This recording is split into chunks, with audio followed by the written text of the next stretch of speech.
What's up guys, this is Garage Dojo and I'm Eric. We're going to be working with the iron back today. We're going to be going through some beginner exercises, we're going to be going through some more amateur exercises, and we're going to be going through some advanced exercises.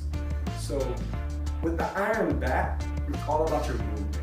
You shouldn't be trying to struggle through every single thing. It's not like a bench or some sort of weight where you're trying to get that last set and push out.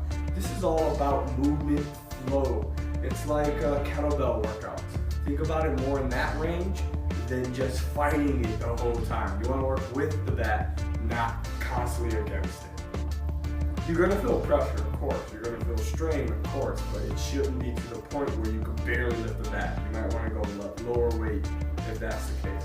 So we're going to show you some exercises first. I'm going to show you some exercises first on legs and for the upper body. So we cut that in half, and then the advanced exercises are going to combine them, and then we're going to work on movement and the advanced exercises where you're walking in a line drill. So the first one you want to work on, so let's say lower body. I know, you're like, legs, skip. We're going to work on legs today. So first thing you want to do, you can put your right hand on top, left hand near the bottom of the bat. If you want to work both sides, I love working both sides, so I'll go left hand bat after 5 and switch my hands up. That's just what I like to do. So what you can do is swing, sit, bring the bat onto your shoulder and squat. And this is your lower half right here. You can do 5 and then you switch. Remember, don't slam the bat. You didn't hear it hit my my shoulder or anything. Be careful. If you just control it down, work with your hands, control it, let it fall on your shoulder. And then do your 5 on this side. I just do that and switch the sides just for balance and control. Okay, that's your 5 for the lower body, each side. So 10. Calm down.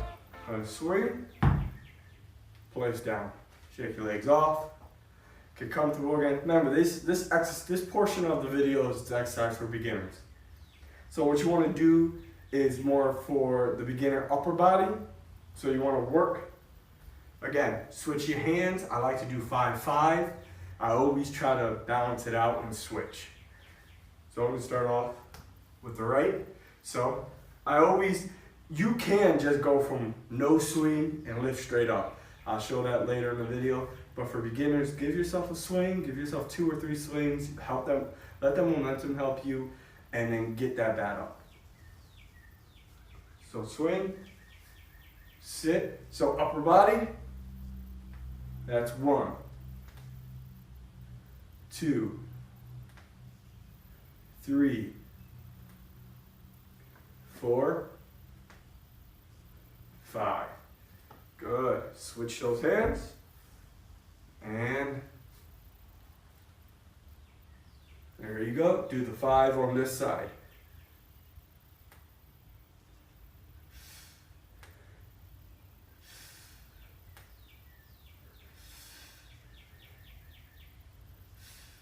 There we go. So you have that set there. You can separate them and move from just lower body to upper body, where you're really not using any sort of muscle when you do your lower body. You're just placing it, holding it still, squatting down. This one, you're really not doing anything with the lower body besides your initial beginning, just the beginning part. Coming up, working with the hands, shoulder, rear delts, chest. You're working a lot of different muscles. So now let's combine these muscles. Let's combine these movements together. So every time we go down, we're going to go to a squat when we come down. So think about it like this. Every time your hands are at the end power zone, that's where you want to squat. So every time it's at the end range zone, you want to squat. Your power zone is close to your body. Your end range motion is at the end of your range motion. It's basically within the title. It's almost common sense. So this is where you're at your weakest, and this is where you're strengthening yourself. you're holding it here. This is why it feels so much more heavier than when you bring it close to your body. And that weight being on top of the bat makes it harder because it makes it like want to wobble and teeter. And this is more stability and control where you have to keep it balanced instead of wobbling all over the place. So now we're going to combine these techniques and work. So I always like giving my iron bat training like warrior style names. I like giving it like katana workouts and or axe throw workouts. You're not really throwing anything, or cutting wood, or Viking, or spear. Just helps me remember the movements because they all move differently. So we're gonna work. So think about this one, this combination, as in your katana workout, or you're throwing an axe forward, but you're balancing it right in front of you. So right on top or left on top, however you like to start it. Keep that back straight and swing. Come up and then come down and squat.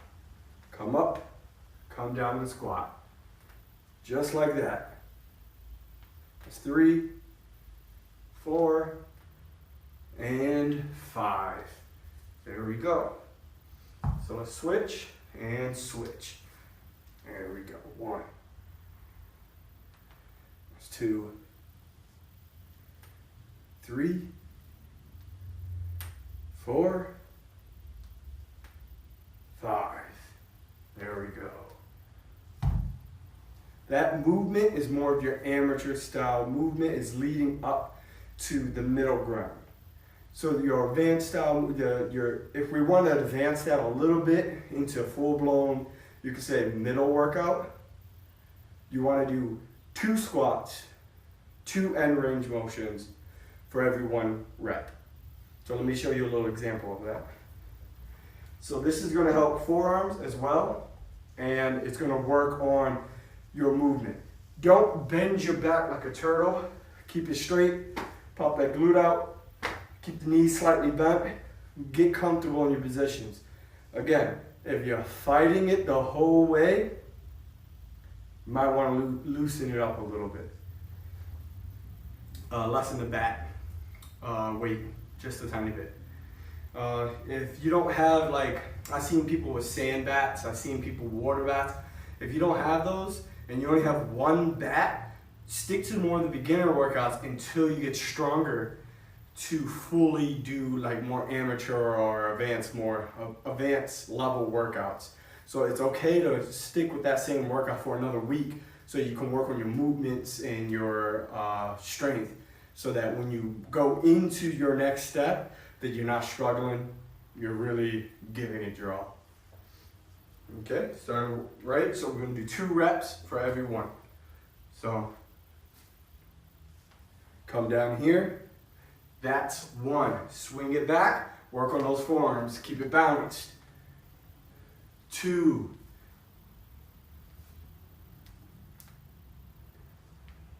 3. That's 4. 5.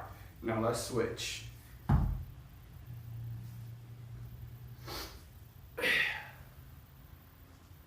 One, 2. Say, I don't know about music. 3, because I don't know what's copyrighted. It's going to flag my video.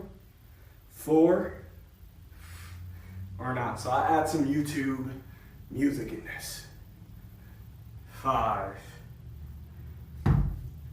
So right there would be more your advanced level.